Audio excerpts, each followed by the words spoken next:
Welcome. Definition of the phrase. So, we want to look at the definition of phrase. From the examples and features of the phrase already given, the phrase can be defined as a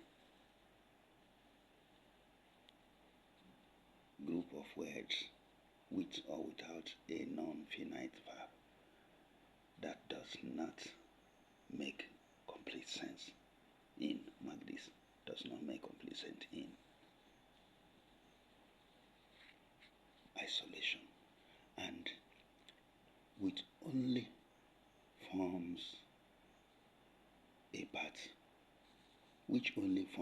part of a sentence. That is, phrase can form a part of sentence, which means it's not a complete sentence, just a part.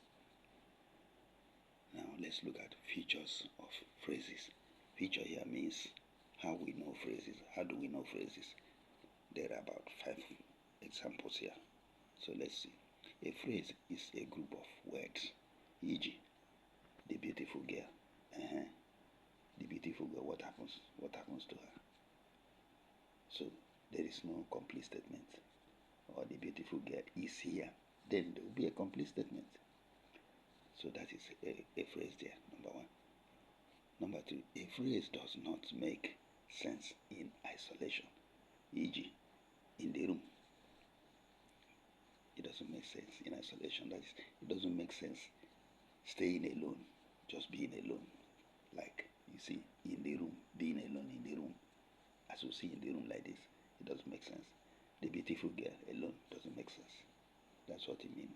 It means by saying in isolation.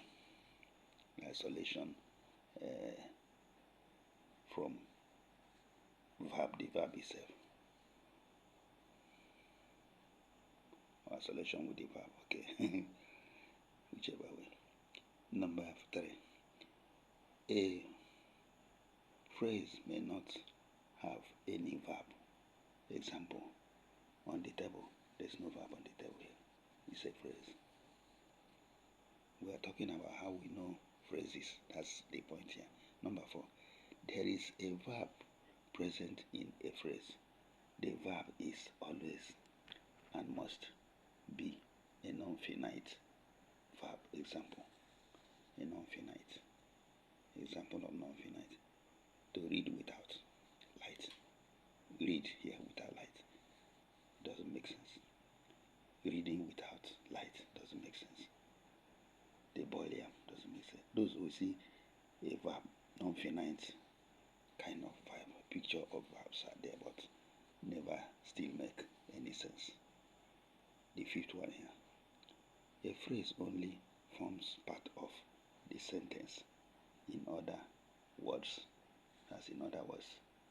none of the examples given above can stand on its own.